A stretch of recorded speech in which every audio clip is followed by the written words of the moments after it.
আজ আমি আপনাদের দেখাবো আদা কিভাবে ফ্রিজে বেটে রাখা যায়।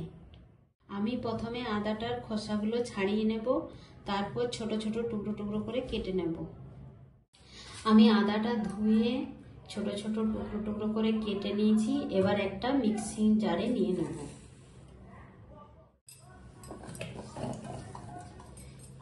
এর মধ্যে একটু নুন দিয়ে দেব, একটু বেশি পরিমাণ দিতে হবে।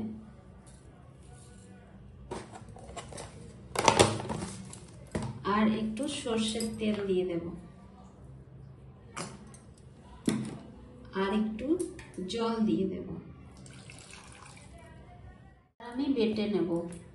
এবার আমার বাটা হয়ে গেছে। এবার একটা কাচের বয়াম নিয়ে নিতে হবে, যে কোনো কাচের বয়াম। এর মধ্যে ভরে নেব।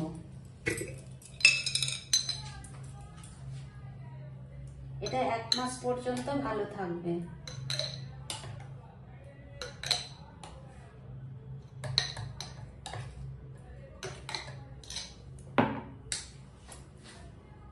এর মধ্যে ভরে নিয়েছি। এবার ফ্রিজে রেখে দেবো। যখন লাগবে আমার তখন একটু একটু করে বের করে নেব।